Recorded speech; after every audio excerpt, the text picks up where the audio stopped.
Hello viewers, welcome to பாவி channel. இன்றைக்கி நாம் செட்டிநாடு சிக்கன் கிரேவி தான் செய்ய போகிறாங்க. வாங்க நம்ம வீட்டிலேயே மணக்க செட்டிநாடு சிக்கன் கிரேவி எப்படி செய்யலான்னு பார்க்கலாம். இதுக்கு ஆல்ரெடி சிக்கனை மேரினேட் பண்ணி எடுத்துக்கிட்டேன். அதுக்கப்புறம் கடாயில் 2 கரண்டி எண்ணெய் ஊற்றிக்கலாம். எண்ணெய் காஞ்சதுக்கப்புறம் அதில் சோம்பு, பிரியாணி இலை, பட்டை, கிராம்பு, ஏலக்காய் எல்லாத்தையும் சேர்த்துக்கலாம்.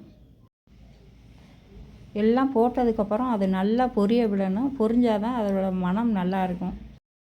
ஆஹா, பொரியும் போதே நல்ல வாசமாக இருக்குது.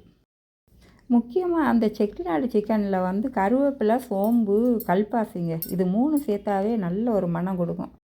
இப்போது வெங்காயத்தை போட்டு வதக்கிக்கலாம். சின்ன வெங்காயம் தான் போடணும், அது இல்லை, அதனால் நான் பெரிய வெங்காயமே போட்டுக்கிட்டேன்.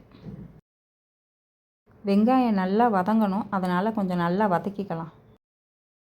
வெங்காயம் வதங்கினதும் அதில் தக்காளி, வெங்காயம், இஞ்சி, பூண்டு எல்லாத்தையும் அரைச்சி வச்ச பேஸ்ட்டை சேர்த்துக்கலாம். சேர்த்ததுக்கப்புறம் இதோட பச்சை வாசனை போகிற அளவுக்கு நல்லா வதக்கி எடுத்துக்கலாம். நான் எப்போவுமே இஞ்சி, பூண்டு தனித்தனியாலாம் அரைக்க மாட்டேங்க, எல்லாத்தையும் சேர்த்தே அரைச்சிடுவேன். தக்காளி, வெங்காயம், இஞ்சி, பூண்டு எல்லாத்தையும் சேர்த்தே அரைச்சி வச்சுக்குவேன்.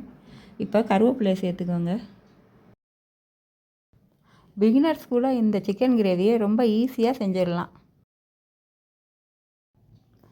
கருவேப்பிலையும் நல்லா வதங்கிடுச்சு. இந்த செட்டிநாடு சிக்கன் கிரேவிக்கு சீக்ரெட் மசாலா ஒன்று இருக்குது. அது என்னென்னா சோம்பு, சீரகம், பட்டை, முக்கியமாக கல்பாசி எல்லாம் சேர்ந்து வறுத்து வெறும் கடாயில் வறுத்து அரைச்சி வச்சுக்கணும். அதுதான். இப்போது மேரினேட் பண்ண சிக்கனை எடுத்து போட்டு நல்லா வதக்கிக்கலாம். இந்த மேரினேட் பண்ண சிக்கனில் நான் என்னென்ன சேர்த்து மிக்ஸ் பண்ணி வச்சுருந்தேன்னா மஞ்சள் தூள், மிளகாத்தூள், இஞ்சி பூண்டு பேஸ்ட்டு, அப்புறம் கொஞ்சம் உப்பு, தேவையான அளவு உப்பு. பொறுமையாக கிளறி விடுங்க. ஸ்டவ்வை சிம்மில் வச்சு கிளறுங்க, அப்போ தான் அடி பிடிக்காது, இல்லாட்டி பிடிச்சிரும் கீழே.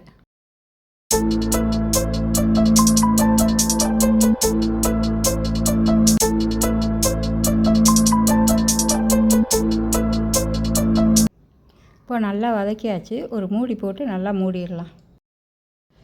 இப்போ எந்த லெவலில் சிக்கன் இருக்குதுன்னு பார்க்கலாம் வாங்க. வாவ், நல்லா சூப்பராக வந்துடுச்சுங்க. தண்ணி, எண்ணெய் எல்லாம் பிரிஞ்சு தனித்தனியாக வந்துடுச்சு. நல்லா இருக்குது. இதை கொஞ்சம் நேரம் சுருள வதக்குவோம். இன்னும் ஒரு 2 நிமிஷம் மூடி போட்டு வச்சலாம். நிமிஷம் ஆயிடுச்சு, வாங்க பார்க்கலாம் எப்படி இருக்குன்னு. வாவ், மட்டன் சுக்கா மாதிரி ஆயிடுச்சுங்க சிக்கன்.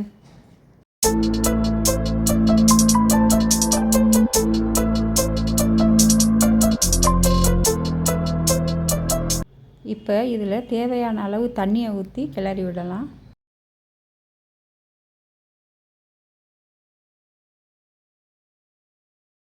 தண்ணி ஊற்றிருக்கோம்ல, அது நல்லா கொதிக்கணும். மூடி போட்டு இப்போ மூடி வச்சிடலாம். ஒரு 5 நிமிஷம் கழித்து அப்புறம் எடுத்து பார்க்கலாம். ஓகே,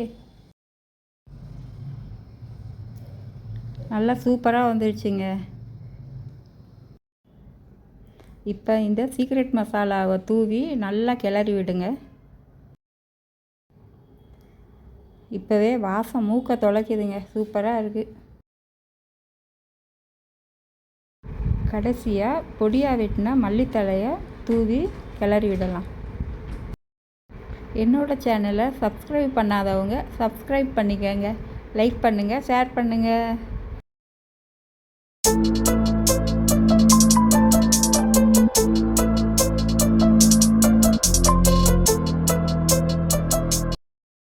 இப்போ அடுப்பை ஆஃப் பண்ணிவிட்டு மூடி வச்சுருங்க.